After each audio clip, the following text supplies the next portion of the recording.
The second half of the season 19 Coyote Pass saga continues. In this upcoming season, or at least the second half of the season, we're going to be inundated with the topic of Coyote Pass. What happens? The new revelations. Oh, they pay the property off, and how will they divide the property? And this became a mainstay argument, and it's become a mainstay topic pretty much for my channel as well as for many other YouTube channels.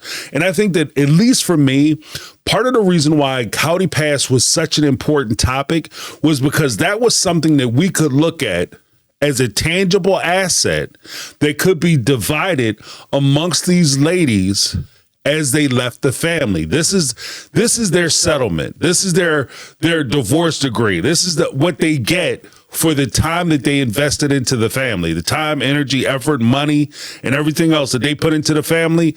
They have a direct correlation to leaving with something other than kids and bills. Okay.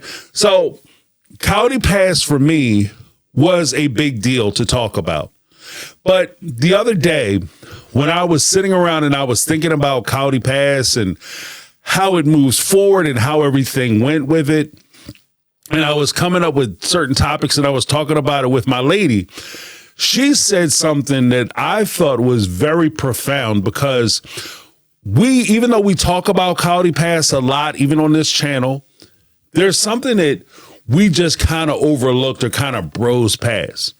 And it's the idea that, yeah, they're arguing, fussing, and fighting over Coyote Pass, but what about the damn family fund? What about that big bank of money that was just growing and being collected from their paychecks from TLC? Because as many people who defend Mary, Janelle, or Christine will say, these ladies are very successful with their outside businesses. So if you're very successful with your outside business, how much money were you actually taking from the family fund? So if you were making, say, $100,000 out of your MLM business, why would you go back and get another $100,000 out of the TLC money or the family fund? So in my mind, because Cody definitely would have to approve it, so you would have to go through him to get the money. And it sounded like the only money Cody was approving, or at least how many of us had taken it, was Robin's money and his expenditures. So if that's the case, when you leave the family, why wouldn't you ask for your share of the family fund? How much money are we talking about? Because on average, if we look at it, and we average everything out from the highs and the lows and the in-betweens, we look at it and we say, guesstimation, each one of the cast members was making $100,000 a year, right? That's 19 seasons. That's $1.9 million per person each year. So basically $2 million, right? Over the course of the 19 seasons. You put all that together, say in a family fund, all of a sudden that $2 million times 5 turns into $10 million. Coyote Pass purchase price was $890 some odd thousand. Even if we round that up to $1 million, so that we're taking, the same money we put on, we're going to take away in that purchase, the one piece of property that they outright own at $1 million does not account for the other 19 or $9 million that's missing from the family fund. What did you guys do with that damn money?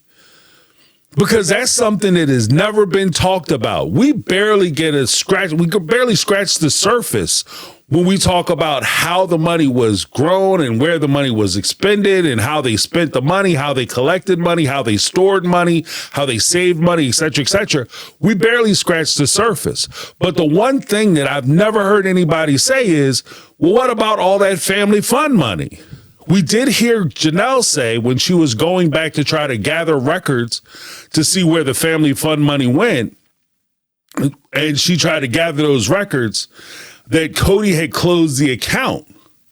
Now, when you close, at least in my experience, and anybody is invited to correct me if I'm wrong. But in my experience, when you close bank accounts, if you have a balance in said bank account, they issue you a cashier's check for that amount of money of said bank account. Or if you have another account, if you open another account in the same institution, they can transfer those funds into that account. I'm just saying, if you are working with somebody and you're putting every week, you get paid. So every Friday you have a check going to the bank, and you do that for years. And then aside from the money that you make at your full-time job, you have a side hustle, and you've been using your side hustle money to pay your bills and pay for things that you have going on. And maybe you use a little bit of that family fund money to take care of some odds and ends. But for the most part, you live off your side hustle money. After you leave that relationship or whatever, and you guys say, all right, let's close this account down where I've been putting my paychecks for the last 15 years. I've been putting my paychecks into this account. Let's close this down. Or I want to go get the balance. I want to check the balance, and I find out that account's been closed down. My first question is, where the hell is my money? Where's my money? Why did you take it? And when am I going to get it back? I got 3 questions. And I only really care about that last one. When am I going to get my money back? Okay, where we meeting so you can give me I probably would ask for it in cash. If you a crook like that, you just closing accounts and walking off. But I would definitely want my money back. But we don't hear any talk about that.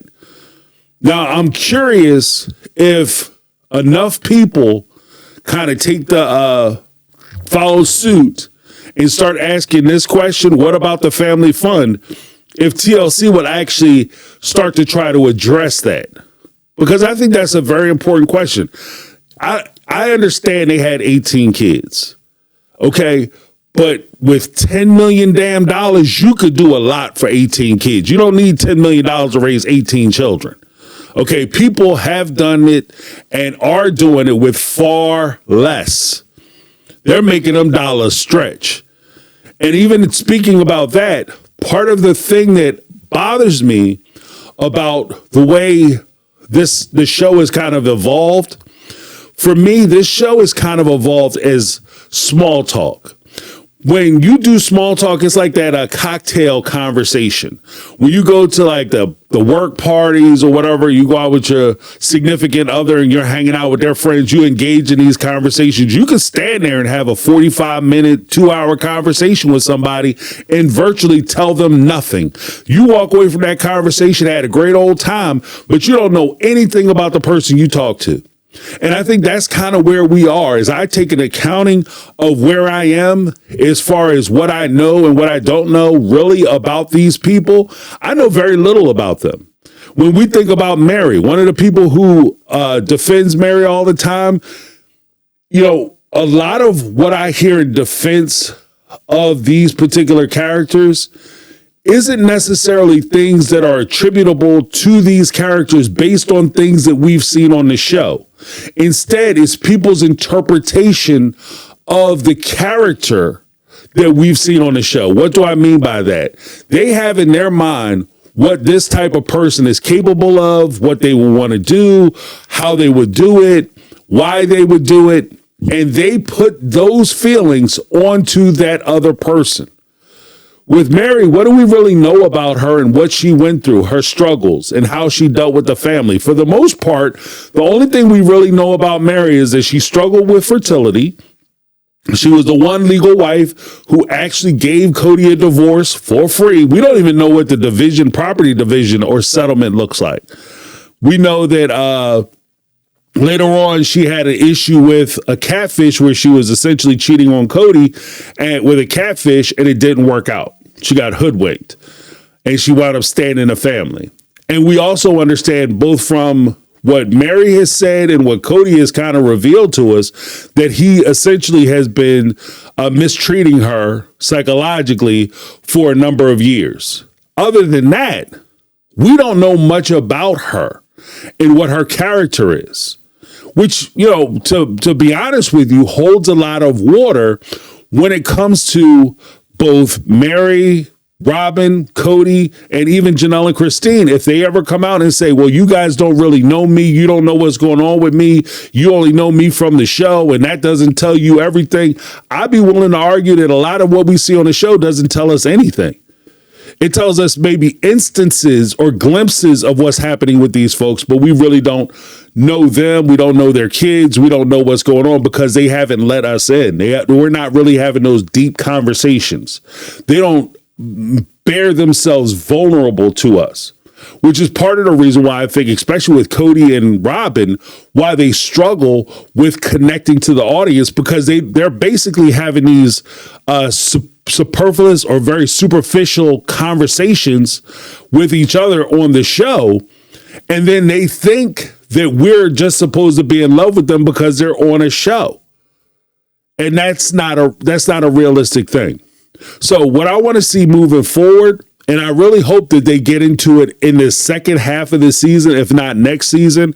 I'm kind of over Coyote Pass. I want to see the resolution and get that done. But moving past Coyote Pass, I want to start getting into the family finances, the family fund. Where is that money? What did they do with it? Are you guys okay with that family fund being spent? Because you guys too were bad with money. You spent on frivolous things. You weren't taking into account the things you were buying. So therefore, Robin might have spent a lot of the family fund, and maybe she spent more than her fair share. But at the end of the day, you guys were all participating in squandering that money. So how mad could you be that, yeah, she squandered money too, but she just happened to get more of it than I did. So she was just better at squandering the money, or she was better suited or in a better position to be able to squander the money. Let me know what you guys think down below, because I think that this is a very interesting conversation, because again, we spend so much time talking about Coyote Pass and the family getting their money out of Coyote Pass that we have neglected focusing on the true issue, which is the family fund, which would be a much bigger bank of money. Let me know what you guys think down below. Leave your take. I'm excited to hear it. That's my take. I'm James. This has been My Take on Reality, and I'm out.